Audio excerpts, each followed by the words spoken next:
Hi guys, Amanda here. This is another video about raising a child with special needs, and I have a story for you. It's, a sad story, but this is part of what happens with children or anybody who has a diagnosis such as my son, and there are behavioral issues that are attached to this. And this is what happens. Mostly people don't see this part of it, and people judge very harshly, and it's very difficult to deal with. So I am going to share this because I know that there are people out there who are in similar situations as me, with having a child that is so explosive like mine. And I just want you guys to not feel alone. That there are other people who go through this too, and it's very hard. So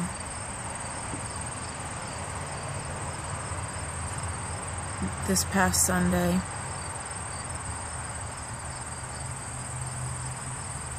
my son had one of his explosive behavior, whatever you want to call it, blow up, whatever, and it was really, really bad. He was playing with the neighbors that are my mother's neighbors, and their kids are also on the spectrum, so they have, some idea of the whole thing, and, they know a lot. But it was very scary. My son was throwing like big rocks at people. It actually hit somebody in the face, in the eye. He was punching me, like he was just freaking out. And one of the neighbors held him.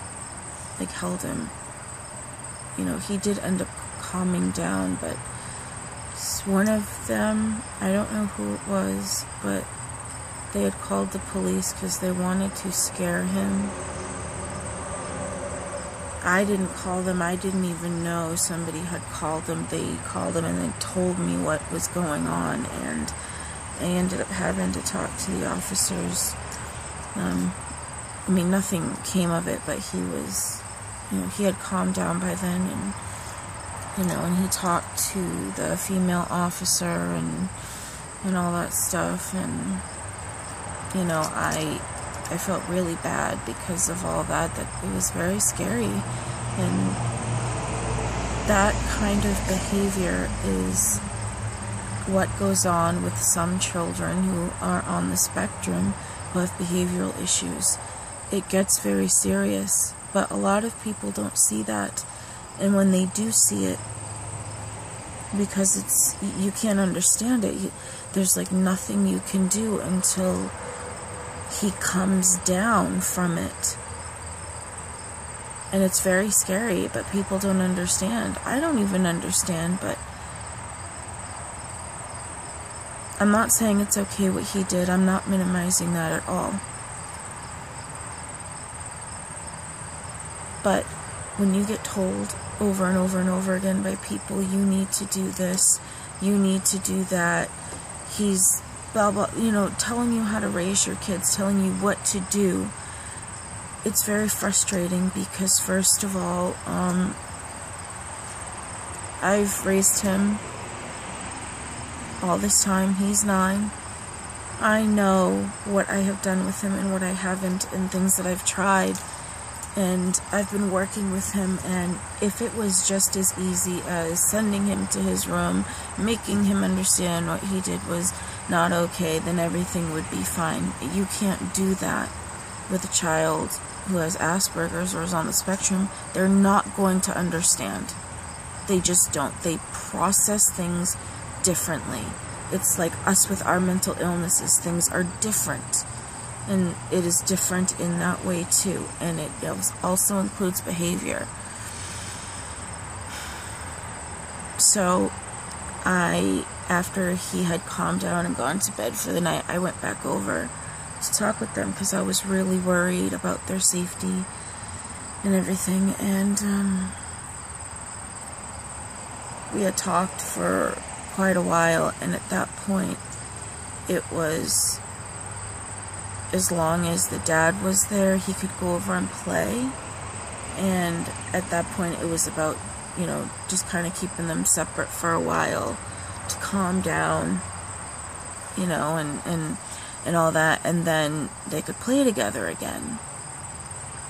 And my son, the day after it happened on Monday, he went over and he apologized, and he took responsibility for what he did, and they didn't care.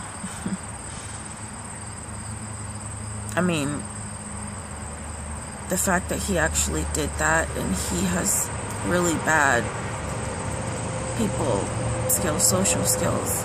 They're getting better, but it's really hard for him to do something like that. So I was so proud of him, but it didn't matter to them because he hadn't been over there for a while, and 2 days ago I saw that the other people were there, and I said, you know, do you want to go over and apologize since they're there right now, because they haven't been there in a few days? And I went over with him, and he apologized in a way that is very difficult for him to do. And you know what? They kept saying, oh, you're such a good kid, and all this stuff, and blah, blah, blah. But you're a bad kid by saying all this other stuff. And then they're like, and it wasn't even the parents, it was the other people. The parents should have spoken to me. They decided, because they said that the kids went to their therapist and told them what happened, and then they said that the therapist told him that he shouldn't play with them anymore. And mind you, again, this is not the parents telling me this. They went inside and hid. And I was talking to the sister of the woman that lives there, and I was straight up, I said my son sees counselors too, and they can't tell you to do this or do that. They can only make suggestions. Because if they outright tell you what to do, and you do it and something happens, they could lose their licenses. So I know that that's a crock of shit. I mean, perhaps they talked with their counselors and whatever, but they were like, they are so traumatized, they are so scared of you, and all this stuff. And every time they're outside, and my son's outside, they're like, oh, Casey, come over and play, we want you to come over and play. You know, they're not scared of him. But the woman that I was talking to, she's like, I'm gonna try to get them to, I'm like, you know what, you don't have to. They already showed me the kind of people they are, because there are things about their kids that they want people to accept. And it's going to be very difficult for them because their kids keep telling them that they're women and they were born in the wrong bodies. Like, you know, Caitlyn Jenner kind of stuff. And I never judged them for that. Their kids dress up in dresses and wigs and pretend to be Cinderella and the Little Mermaid and whatever. I didn't care. I was like, that's who your kids are, and I'm not going to judge them. You know, but what hurts me the most is that the parents did not talk to me. They were the ones that should have talked to me, not everybody else. It wasn't everybody else's business, you know. And the way that they talked to my son is totally unacceptable. You know, he apologized. He did everything that he was supposed to do, and I understand if they didn't want their kids around him, but they should have been the ones to tell me. So I have no respect for them anymore, none whatsoever. And I don't care if they all of a sudden, you know, go, oh, you know, maybe we didn't do things right, let's go over and apologize and make things right.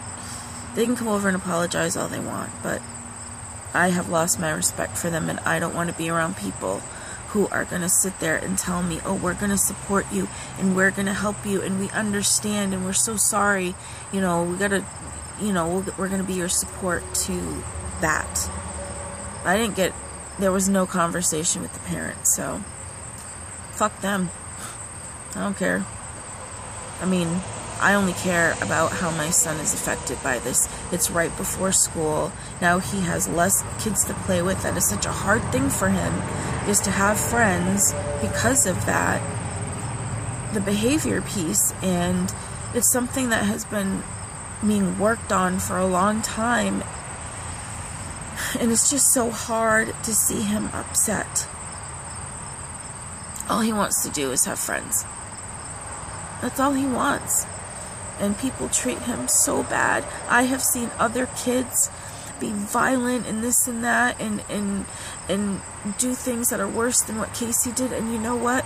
Everyone's always like, well, that person has Asperger's, or, you know, that person has a alcoholic for a parent or whatever. There's always a reason why it's okay and that you should give him a break. Casey never gets a break. Never. It is judgment all the way. And then people telling me how to raise my kid. And I said that over there. Everyone went inside when I said, I'm sick and tired of people telling me how to raise my kid.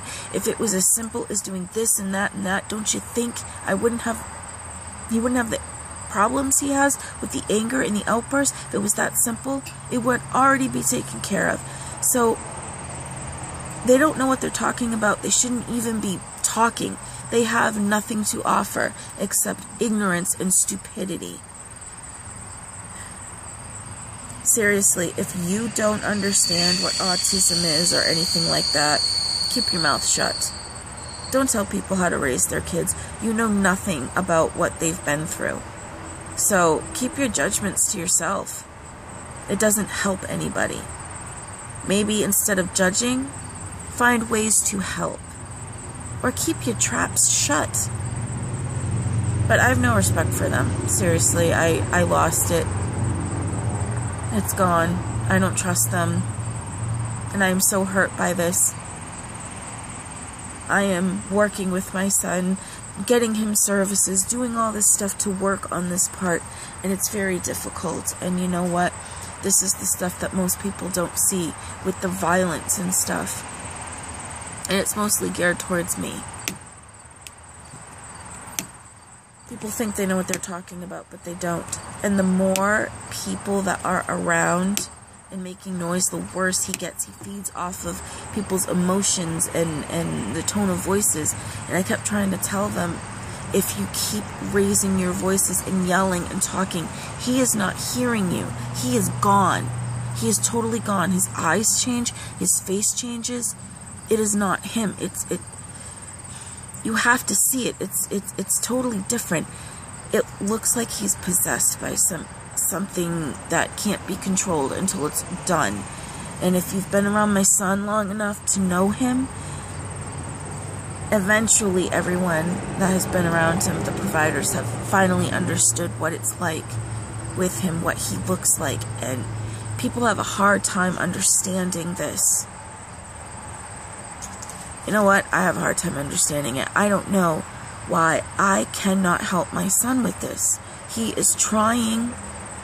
He really is. He does practice the skills, but there are certain things, like he keeps things in and he doesn't talk about it. He's afraid I'm going to be upset with him, and I'm not going to be. You know, I know he's anxious for school. I know it's going to be a hard transition to a new school. He's going to have different teachers and, you know, and then all this on top of everything. It just makes it so much harder. But just know that there are so many things that go on behaviorally with Asperger's and autism and things like that people really don't know about. And when they do see it, they judge. instead of being supportive. And that was the thing. They were all like, we're going to support you and all this stuff, and then boom, it's totally different. It's bullshit. They showed me their true colors, and they're a bunch of fucks. So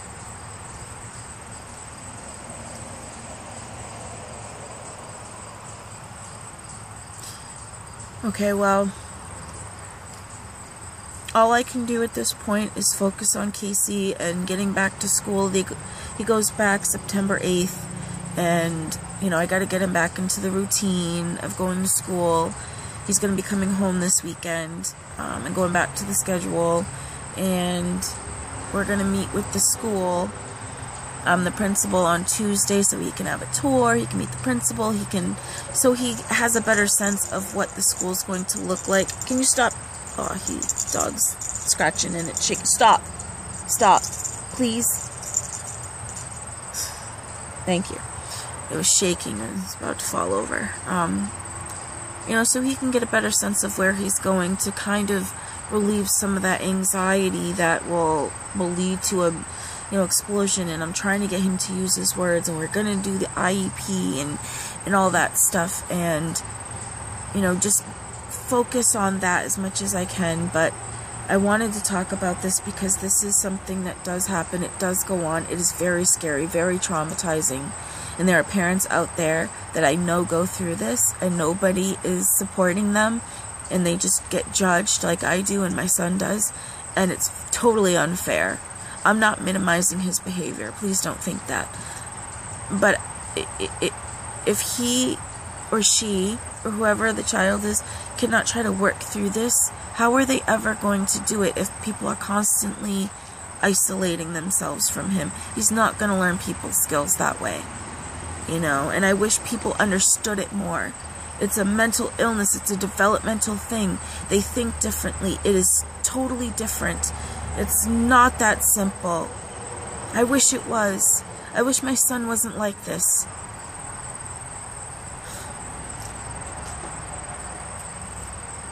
So I hope all of you that are in similar situations like me, where this is not a first-time thing, this has been going on for a long time, and if people aren't supporting you, well, screw them. You have my support, and you're not alone.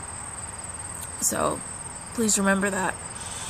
So I'm gonna go now because I'm gonna start crying, and I don't want to cry. I've been crying ever since this happened. So I'm gonna go now. So thank you for watching this video. I know it's long, but I just had a lot to say. So thanks for watching. I love you all, and I will see you in my next video. Bye, guys.